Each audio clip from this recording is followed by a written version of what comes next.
జుట్టు రాలిపోతుందా, చర్మం పాడైపోతుందా? వీటికి కారణం హార్డ్ వాటర్ కావచ్చు. మరి ఇంకెందుకు ఆలస్యం? సిగ్నస్ వారి వాటర్ సాఫ్ట్నర్స్ ద్వారా సాఫ్ట్ వాటర్ గా కన్వర్ట్ చేసేయండి.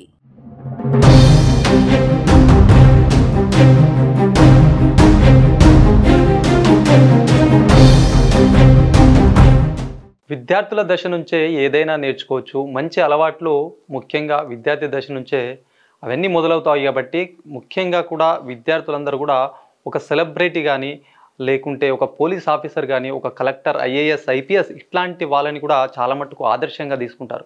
ఎందుకంటే వాళ్ళు జీవితంలో సాధించిన గమ్యాలను, లక్ష్యాలను ఇవన్నీ కూడా విద్యార్థులు అలవర్చుకొని ముందుకు సాగుతుంటారు. కాబట్టి ఈ నేపథ్యంలో ఇవన్నీ గమనించినటువంటి నిజామాబాద్ సిపి సాయి చైతన్య అయితే విద్యార్థులకు దిశానిర్దేశం చేయాలి.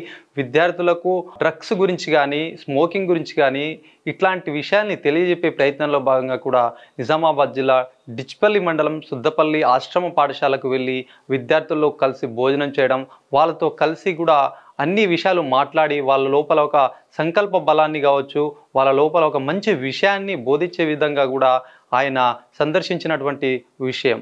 మొత్తానికి నిజామాబాద్ సంబంధించినటువంటి సిపి సాయి చైతన్య పిల్లల్లో దిశానిర్దేశం చేశారు. పిల్లలకు సంబంధించినటువంటి ఏదైతే ఆశ్రమ పాఠశాలలో అక్కడ పరిస్థితులు ఎలా ఉన్నాయి, అక్కడ ఎలాంటి బోధన ఉంది, సంబంధించినటువంటి గవర్నమెంట్ ఏదైతే పథకాలను ప్రవేశపెట్టిందో, అంటే విద్యార్థులకు సంబంధించినటువంటి ఏదైతే అవకాశాలు ఉన్నాయో అవకాశాలన్నీ కూడా మంచిగా సద్వినియోగం చేసుకోవాలని చెప్పి ఆయన సూచించిన నేపథ్యం లైబ్రరీ కావచ్చు, పాఠశాలలో ఆవరణలో ఎలాంటి పరిస్థితులు ఉన్నాయనే అవగాహన కూడా విద్యార్థులకు అవగాహన కల్పించినటువంటి పరిస్థితి. మొత్తానికి విద్యార్థులు నేటి బాలలే రేపటి పౌరులు అంటారు. కాబట్టి విద్యార్థులకు మంచి జీవనం ఎలా కొనసాగించాలి, మంచి బుద్ధులు ఎలా నేర్చుకోవాలి, ఎవరిని ఆదర్శంగా తీసుకోవాలి, ఉన్నత శిఖరాలు చేరుకోవాలంటే ఎలా ముందుకెళ్ళాలి అని ఆయన దిశానిర్దేశం చేశారు. ముఖ్యంగా పోలీస్ ఆఫీసర్ అంటే పిల్లల్లో చాలా క్రేజీ ఉంటుంది, వాళ్ళని ఆదర్శంగా తీసుకుంటారు. కాబట్టి ఈ నేపథ్యంలో పిల్లలందరూ కూడా చాలా సంతోషపడ్డటువంటి విషయం.